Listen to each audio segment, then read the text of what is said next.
Welcome everyone. In this video I'll be talking about the two players from each team in the Cricket World Cup, two from each that could have a standout tournament. So let's just get into it. The first side I'll talk about is Afghanistan. The two players I've picked out from them is Rahmanullah Gurbaz and Rashid Khan, and both of them you look at Gurbaz, he is doing really well in terms of his um, just explosive batting. We've seen in multiple leagues around the world, and for Afghanistan and the franchise cricket, he's just been very explosive at the top of the order. So I think he could have a really good standout tournament there, because you do need, especially now as well, you need batsmen that increase their strike rate in the modern game. So he's looking like a very good proponent of that.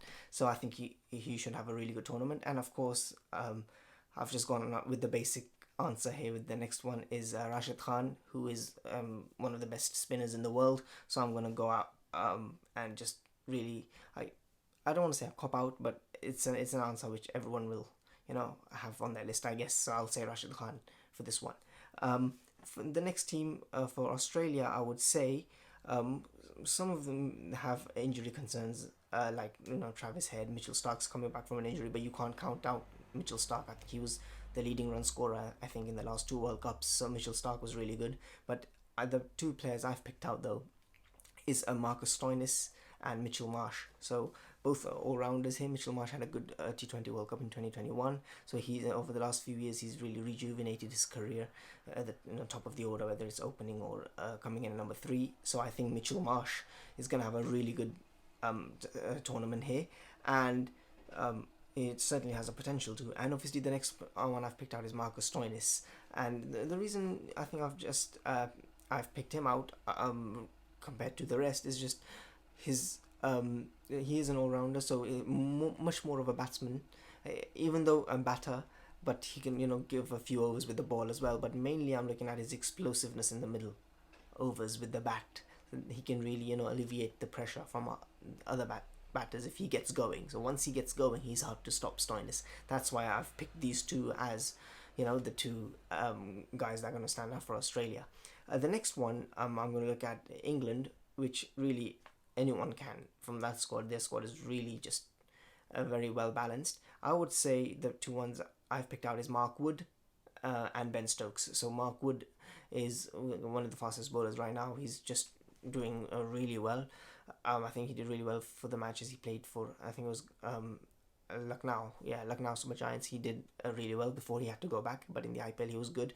And just generally for England over the last few years, he's been one of their main strike bowlers. So it looks like if everything goes well, if he remains injury free, he could be one of the best bowlers in the tournament, I feel. And obviously then you have the main one, Ben Stokes, who's just reversed his ODI retirement. He was the player of the match, or he pretty much was MVP of that match in the Cricket World Cup in 2019, and he basically, along with Jos Buttler as well, helped England to get close to draw the game. And then obviously he was there in the super over as well, which they won. So and he's pretty much been there for every England triumph, really, when they defeated Pakistan last T20 World Cup as well. Ben Stokes was there. He was there in the end as well, and remaining not out. So he basically won England the T20 World Cup and ODI World Cup. He had a major part in it. So he's just one of the most clutch players in the game that the game has ever seen. So I would go with these two players, Stokes and Wood. It looks like if everything goes well for them, I think they can have a really good tournament. For India, I'm picking Kaale Rahul, who is just coming back from an injury, but he just looks like he's even better now. Even after the injury, he doesn't look like any rust on him. He scored a century against Pakistan, his first match back, and he's been doing really well in the Australia series as well. So it looks like he was never injured, really, So he just came back and just remained in good form, I guess. And obviously the next one is Shubman Gill, who's probably having the best year of any batter right now. He scored multiple centuries in a year right now. I think it's either 4 or 5, and if he keeps going like this, he might score another 3 or 4 in the World Cup. So I think he probably is my pick to become the highest run scorer in the World Cup. Shubman Gill, he is on that sort of role right now. So these two players I've picked right now. For India, they're overall again looking like a good squad. For Netherlands, though, I've picked two players I've seen. Again, I don't know much about them, but I've done a bit of research and their qualifying matches as well.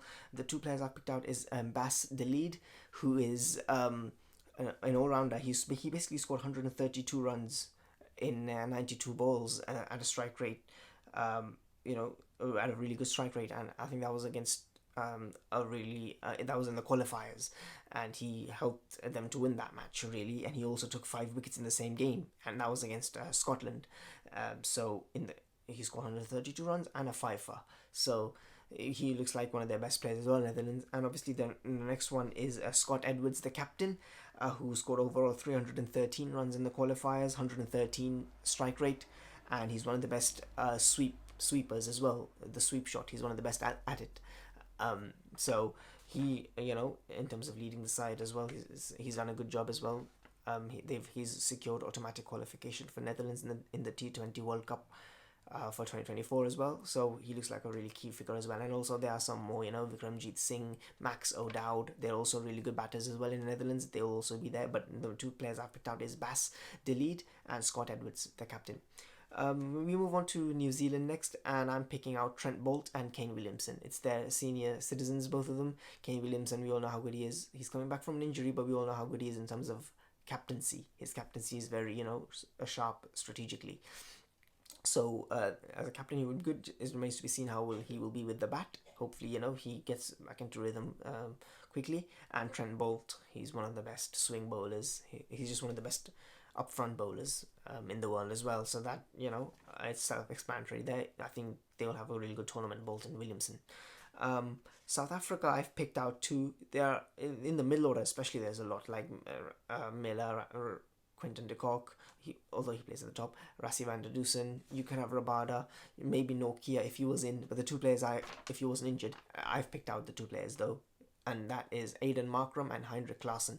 Markram has been really good in solidifying himself as the number 4 bat, coming down to number 4, and just he basically makes you feel safe in that middle order for South Africa. So that he, I think he was going to have a really good tournament. And the main batter, I think, possibly could have one of the best tournaments out of everyone, really, out of all the teams, is Heinrich Klaassen, who is one of the best.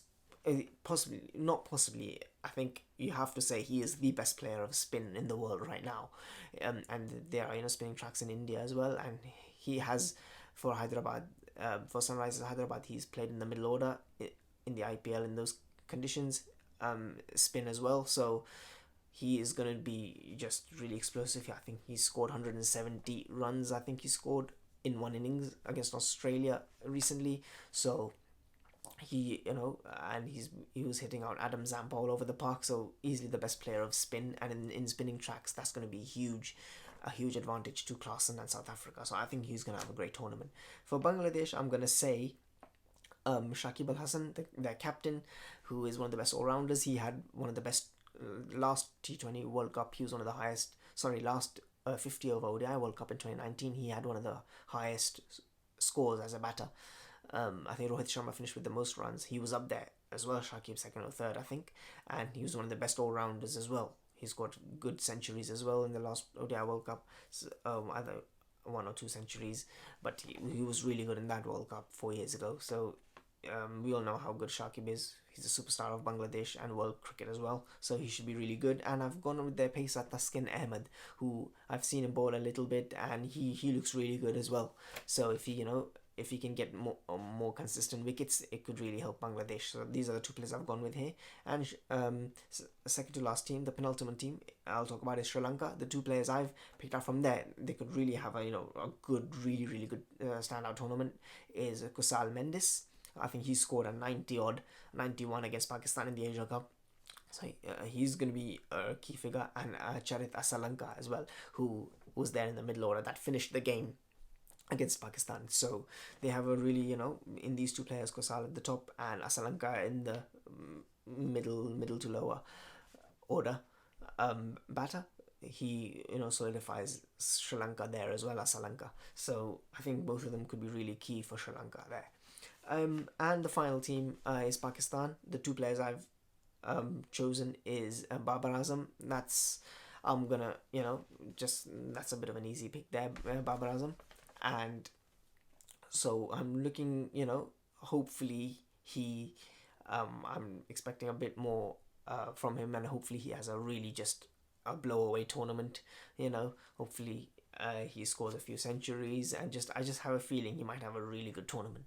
And the second player I've picked out, I could have gone with Shaheen Rizwan, but I've gone, I guess, a bit of an outside pick, and the player that's just returning, Hassan Ali. This could be a chance for his redemption when in the T20 World Cup 2021 he missed that catch from Matthew Wade, and that led Australia to beat Pakistan. So this could be, his redemption story. He can come back. Hopefully, he has a very good tournament, and he could, pick up a great wickets. He can maybe some contributions with the bat, mainly with the ball, a la Champions Trophy 2017. So if he can just get that performance in again in this World Cup, he could really have a really, breakthrough standout tournament. So basically these are the players that I've picked out for the World Cup. It could All of these teams really have good players. You can have other players as well step up. So that's the beauty. You never know who's going to do really well or not until it starts. But the one thing is that in this World Cup, or in any World Cup, all eyes are basically on you, because it is a global world event and it's the number one tournament. So everyone's eyes are on it. So you can easily become a superstar by having great performances. Those performances will be remembered more so than any other tournament, because this is the biggest tournament, rather. And yeah, so it's a chance for all of these players I've mentioned and the rest to really showcase what they can do in front of really thousands of people, and some hundreds of thousands of people in the stadium as well in India. So it remains to be seen who really has a good tournament and who doesn't. We'll see next week when the tournament starts. So that's, ladies and gentlemen, that's it for this video. Thank you for watching.